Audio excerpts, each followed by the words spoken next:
루시퍼가 다른 많은 천사들을 유혹하기, 꼬시기 시작했어요.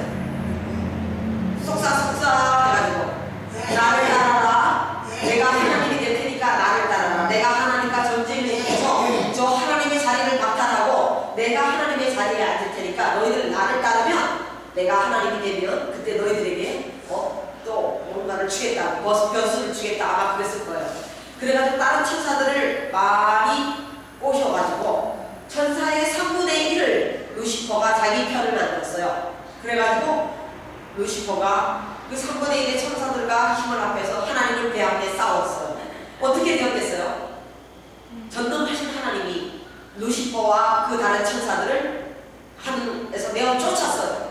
그래서 그들은 더 이상 하늘에서 살 수 없게 되고 공중으로 내어 쫓겼어요.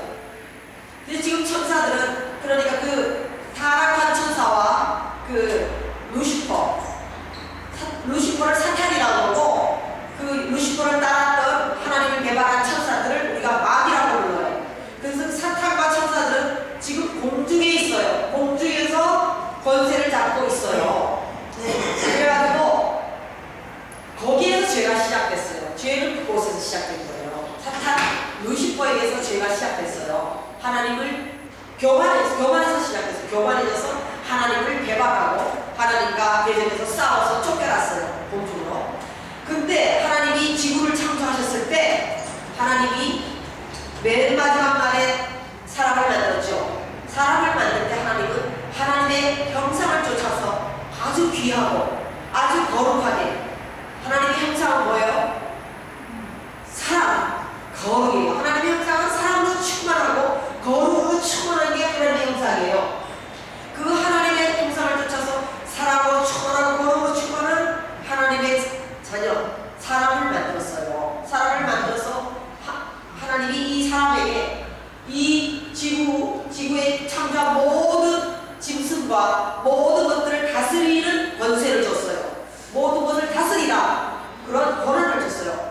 그래서 사람이 얼마나 하나님이 사람을 소중히 여기고 귀히 여기고 사랑하는 것을 사탄이 알았어요. 그래서 사탄은 공중에서 내려와서 이 에덴 동산에 왔어요. 그래서 무슨 사탄은 계획을 하고 왔느냐면은 하나님이 너무나도 사랑하는 이 인간을 하나님과 단절시켜야 되겠다. 하나님으로부터 떼어내야 되겠다. 그 방법은 사탄이 알고 있었어요. 사람을, 하나님이 너무나도 귀히 여기고 사랑하는 사람을 하나님으로부터 떼어내는 방법은 뭐냐고 하면은 이 사람을 자기가 옛날에 천사들을 유혹해서 하나님을 배반하게 만든, 자기를 따르게 하고 하나님을 배반하게 만들듯이 사람들을 유혹해서 하나님의 명령을 거스르게 만들고 자기의 유혹을 따르게 만들어서 죄를 짓게 하면 사람은 거룩한 하나님과 떨어진다는 걸 알고 있었어요. 그래서 사탄이 계획을 해서 이브에게 다가가서 하나님이 동산나무의 모든 나무의 실과를 먹되 선악과의 나무의 실과를 먹으면 정령 죽으리라, 절대 먹지 말라고 명령한 그 실과를 이브에게 가서 뭐라고 그러냐면은 정말로 하나님이 이 실과를 먹지 말라고 했느냐. 그러니까 이브가 뭐라 하냐면은 하나님이 이것을 먹지 말라 그랬다. 이걸 먹는 날에는 죽을까 하더라. 그렇게 대답을 확실하게 못했어요. 대답을 벌써 너무 약하게 했어요. 그러니까 사탄이 그 틈을 타서 먹어라. 이거를 먹으면 너희 눈이 밝아져서 네가 선과 악을 분별하고 지혜로워지고 하나님과 같이 될 것이야. 그러니까 먹어라. 그렇게 유혹을 했어요. 그러니까 이브가 너무 순진해서 그냥 따라해버렸어요. 사탄이 하라는 대로 따라하더니 어떻게 되었어요?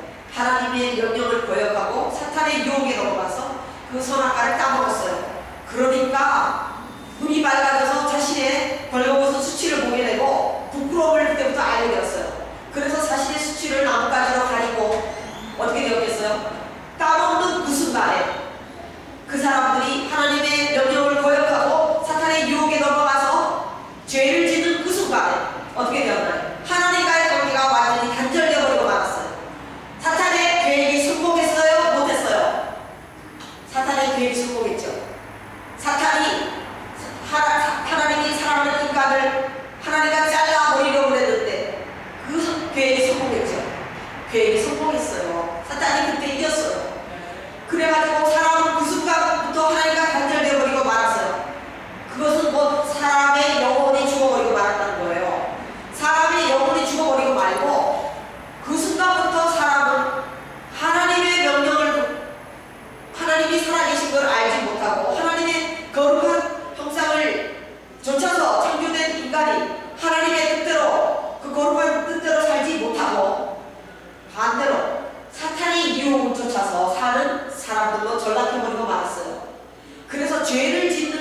말에 사람들은 다 사탄에게 속해버리고 말았어요. 원래 하나님이 것이었던 사람들이 이제는 사탄의 소유가 되고 사탄의 종이 되어버리고 말았어요. 그래서 아담과 이브 이후로 태어난 모든 사람들이 다 죄인으로 태어나고, 다 태어나자마자 사람들이 추구하는 것은 다 육신의 것을 추구하게 됐어요. 사탄의 유혹을 쫓아서 육체의 정욕, 안목의 정욕, 이생의 사랑을 추구하게 됐어요. 그러니까 뭐예요? 태어나서 우리가 항상 추구하는 것은 무엇이었어요? 하나님 알기 전에 우리가 추구했던 건 어떻게 하면 돈을 많이 벌까? 어떻게 하면 공부를 많이 해서 똑똑해져서 남보다 더 똑똑할까? 어떻게 해서 이 세상에서 권세를 얻어서 더 유명해질까? 남보다 더 높아지려고 하고 더 부자가 되려고 하고, 그게 사람들의 목적이에요. 그것은 사실 하나님의 뜻이 아니에요. 하나님은 거룩하신 하나님이고, 하나님의 뜻은 겸손하고 거룩하게 살고 하나님을 잘 섬기고 그러는 것이 하나님의 뜻인데, 사탄을 쫓아던 인간은 타락한 이후로 추구하는 것이 그저 욕심을 추구하고, 어떻게 하면 이 세상이 마치 전부이고 이 세상 후에는 천국과 지옥이 없는 줄 알고 형벌이 없는 줄 알고 이 세상에 자기 욕심만을 채우려고 그저 돈만 벌고 이 세상에서 전부 영원히 살 것처럼 돈을 벌어 쌓아놓고 형제의 어려움을 보살펴주지도 않고 자기 배만 불리게 하고, 자기가 성공하기 위해서 남을 모략하기도 하고 미워하고 남을 밟고 올라서고 남을 죽이기도 하고 살인도 하고 모함도 씌우고 하는 죄악이 말도 못하게 들끓는 세상이 되어버리고 만 거예요. 근데 그렇게 사는 것으로 끝나는 게 아니라, 하나님이 사탄이 하나님을 배반했을 때 하나님은 뭘 얘기했냐면 사탄을 벌하기 위해서 지옥을 얘기했어요. 불타는 지옥을 얘기했어요. 그래서 그 불타는 지옥에는 사탄과 사탄을 따랐던 마귀들이 이 세상이 끝날 때 그곳에 가서 영원히 불 가운데서 형벌을 받게 돼 있는 곳이에요. 근데 그 사람들이 사탄의 유혹에 넘어가서 살던 우리 인간들은 이 세상에서는 사탄의 유혹을 따라서 욕심대로 마음대로 살다가 이 세상이 끝날 때 우리들의 영혼은 사탄이 가야 할 지옥으로 끌려가서 지옥불에서 영원히 고통을 당하고 비명을 지르고 영원히 고난을 당하는 거예요. 그러니 하나님은 사탄이 하나님의 그 너무나 귀한 자녀들을 사탄이 계획을 세워서 사람을 하나님에게서 뺏어가버리고 말았어요. 하나님으로부터 뺏어가버리고 말았어요. 하나님은 당신의 자녀들, 너무나 귀히 여기는 자녀들을 사탄에게 뺏겨버리고 말았어요. 여러분 한번 생각해보세요. 여러분들의 몸으로 나온 너무나 귀히 여기는 여러분의 자녀를 어떤 강도가 여러분에게서 뺏어갔다고 생각해보세요. 여러분들 마음이 어떻겠어요? 하루라도 잠을 제대로 주무실 수 있겠어요? 얼마나 큰 고통과 괴로움 속에 여러분들이 살아야 되겠어요? 하나님도 그러셨어요. 하나님이 사탄에게 우리 인류를 빼앗기고부터 하나님은 단 한 번도 마음 편하신 적이 없고, 하나님은 피눈물을 흘리며 하나님은 고통을 당하셨어요. 그래서 하나님이 사탄에게서 우리 인류를 빼기로 결심하셨어요. 그래, 하나님은 사탄이 어떻게 하면 우리 인류를 하나님에게로부터 뺏어갈 줄을 알았던 것처럼 전지전능하신 하나님은 더 잘 알고 계세요. 어떻게 하면 내가 나의 자녀를 훔쳐가는 사탄에게로부터 나의 자녀들을 데리고 다시 뺏어올 수 있는가, 다시 뺏어서 내 자녀로 데리고 올 수 있는가를 하나님은 아시고 있었어요.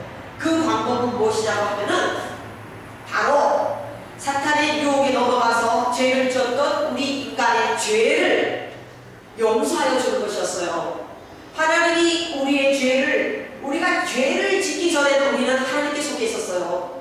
근데 우리가 사탄의 유혹에 넘어가서 죄를 지었기 때문에 우리는 그때부터 하나님과 떨어져 나와서, 하나님께로부터 떨어져 나와서 죄를 짓게 한 사탄에게 속하게 되어버리고 말았어요. 사탄의 종이 되어버리고 말았어요. 근데 하나님은 우리 인류를 사탄의 손에서 빼앗아 오고자 하나님이 계획을 세웠는데, 그 계획은 뭐냐면은 우리 인류의 죄를 모조리 다 용서해 주는 것이에요. 그렇게 용서해 주려면 어떻게 해야 되느냐? 하나님은 사랑이 충만한 하나님이시지만 하나님은 죄를 용납하실 수 없는 거룩하신 하나님이세요. 조금의 티도 용납할 수 없는 완전하게 거룩하신 하나님이세요. 그러니 하나님은 죄를 용납하실 수 없어요. 죄가 있는 것은 반드시 심판, 형벌을 해야 돼요. 벌을 받아야 돼요. 죄를 진 사람은 반드시 벌을 받아야 돼요. 그러니까 하나님이 우리들의 죄를 용서해 주기 위해서 하나님의 독생자인 예수 그리스도를 이 땅에 보내셔서 주 예수 그리스도께서 우리 온 인류의 죄를 모조리 싹 다 짊어지시고 십자가에서 대신 못 박혀서 피를 흘리고 가진 고통과 고난을 당하면서 돌아가셨어요. 죄를 다 짊어지시고 대신 죽으셔서 우리들 대신에 다 죄의 형벌을 받으셨어요. 그래서 우리의 죄를 완전히 용서해줬어요. 완전히 깨끗게 해주시고 완전히 용서해서 우리를 완전히 거룩한 의로운 사람으로 만들어버렸어요. 그것을 완전히 만들었고 영원히 우리를 의롭고 거룩하게 만들었어요. 십자가에서 하나님은 우리를 용서하는 일을 완전히 이루었어요. 그러므로 말미암아 우리가 온 인류의 죄는 다 사해졌는데 이 사실을 믿는 자는 다 사함을 받고, 아직도 이 사실을 못 들어서 못 믿는 사람은 불쌍하게도 용서함을 못 받아요. 예수 그리스도가 자신의 죄를 위해서 대신 형벌을 받고 고통을 당하면서 죽으셨다. 그래서 죄값을 다 치웠다. 그래서 내 죄가 완전히 용서받았다. 그래서 내가 완전히 의롭게 되었다, 거룩한 자가 되었다라고 믿는 자는 세상에 옛날에 어떠한 악독한 죄를 지었다 할지라도 그걸 믿기만 하면 여러분 죄는 과거, 현재, 미래의 죄가 완전히 100% 사함을 받고 금도 티도 없이 깨끗하고 의롭고 거룩한 자로 하나님이 인정해 주셔요. 그러한 법을 하나님이 만들어 버리신 거예요. 그래서 이제부터 누구든지 예수 그리스도를 믿기만 하면 여러분들은 완전히 죄가 없고 의로운 자가 돼요. 영원히. 아멘. 그래서 여러분들이 예수님을 믿기만 하면 이제는 여러분 죄가 없기 때문에 여러분들은 이제 사탄과 떨어진 사람이 돼요. 이제는 사탄과 상관이 없어요. 죄가 없기 때문에 이제는 사탄의 종이 아니에요. 이제는 사탄에게 속아 살지 않아요. 사탄에게 끌려다니면서 육신의 종으로 하지 않아요. 여러분들이 이제 하나님께로 돌아왔어요. 이제 하나님의 자녀로 회복되었어요. 완전히 의롭고 거룩한 자가 되었어요. 이 사실을 여러분 완전히 믿어야 돼요. 얼마나 기쁜 소식이에요.